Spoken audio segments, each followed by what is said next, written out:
Hi അസ്സലാമു അലൈക്കും കൂട്ടുകാരെ, പുതിയൊരു വീഡിയോയിലേക്ക് സ്വാഗതം. എല്ലാവർക്കും സുഖാണല്ലോ? അൽഹംദുലില്ലാ. വളരെ സ്നേഹത്തോടു കൂടി എനിക്ക് നിങ്ങളോട് ഒരു കാര്യം പറയാനുണ്ട്.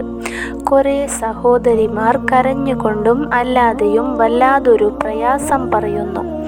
പ്രിയപ്പെട്ട അവരുടെ ഭർത്താവൊത്ത് അവർ തൻ്റെ ജീവിതത്തിൻ്റെ സുന്ദരമായ യാത്രകൾക്ക് നല്ല സുന്ദരമായ നിമിഷങ്ങൾ പങ്കുവെക്കുന്നതിന് തൻ്റെ പ്രിയപ്പെട്ട ഭർത്താവിൻ്റെ മാതാപിതാക്കൾ തീരെ താല്പര്യമില്ല. ഞങ്ങൾ ചെറുപ്പമല്ലേ, ഒരുപാട് ആശകളും മോഹങ്ങളുമായിട്ടാണ് ഒരു കല്യാണത്തിലേക്ക് ഞങ്ങൾ ചേർന്നത്.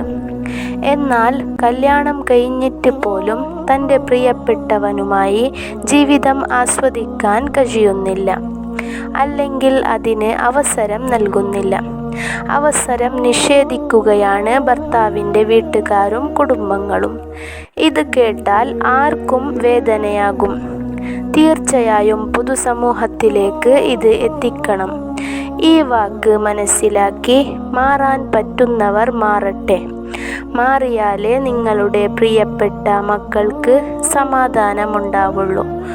മാതാപിതാക്കൾ അങ്ങനെ തുടങ്ങുമ്പോൾ ആദ്യം പ്രതിസന്ധിയിലാകുന്നത് നിങ്ങളുടെ പ്രിയപ്പെട്ട മക്കൾ തന്നെയാണ്. കാരണം നിങ്ങൾക്കും ഭാര്യയ്ക്കും ഇടയിൽ നിൽക്കുന്നത് നിങ്ങളുടെ മകനാണ്.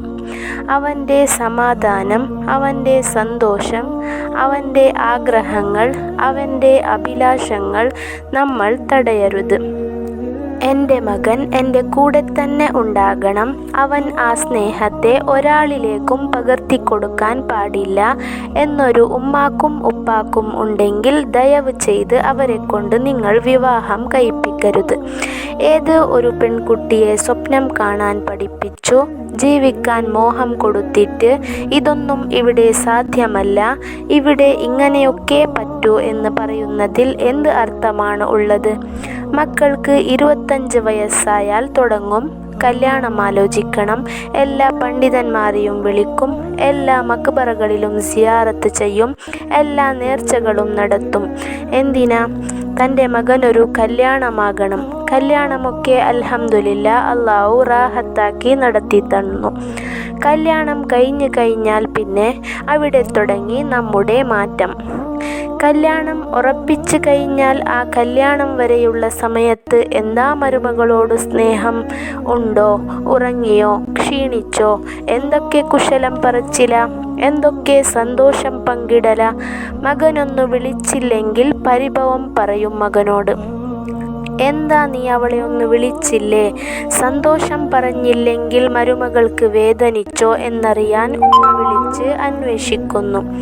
മകൻ വിളിച്ചില്ലെങ്കിൽ മകനെ വല്ലാതെ ചൂടാവുന്നു, ദേഷ്യം പിടിക്കുന്നു. എന്നാൽ കല്യാണം കഴിഞ്ഞ് ഈ പെൺകുട്ടിയുമായി മകൻ അടുക്കുന്നത് ഇഷ്ടമല്ലാത്ത ഉമ്മമാർ. എന്ത് വിചിത്രമായൊരു അവസ്ഥയാണ് ഇത്! മാറ്റമുണ്ടായില്ലെങ്കിൽ നിങ്ങളുടെ ജീവിതത്തിൽ നിങ്ങളുടെ മകനും മരുമകളും നിങ്ങളെ വെറുക്കും. നിങ്ങളുടെ ജീവിതത്തിലും ഇതുപോലെ സംഭവിച്ചിട്ടുണ്ടാകാം. ആ പ്രതികാരങ്ങളൊന്നും നമ്മുടെ മക്കളിലേക്ക് നാം തീർക്കരുത്.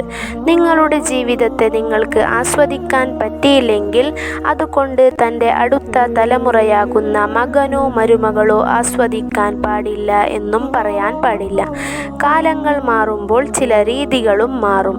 ആ കാലത്തിനകത്ത് ഹലാലായ രൂപങ്ങളിലുള്ള സന്തോഷങ്ങൾ അവർക്ക് അവസരം കൊടുക്കുക. അവർ ആനന്ദിക്കട്ടെ. നമുക്ക് ലഭിക്കാത്തത് നമ്മുടെ മക്കൾ നേടട്ടെ. ഉമ്മ, ഈ പ്രകൃതി ആസ്വദിക്കലും സുന്നത്താണ്. അള്ളാഹുവിൻ്റെ അടുക്കൽ കൂലി കിട്ടുന്ന ഒരു ഇബാദത്താണ്.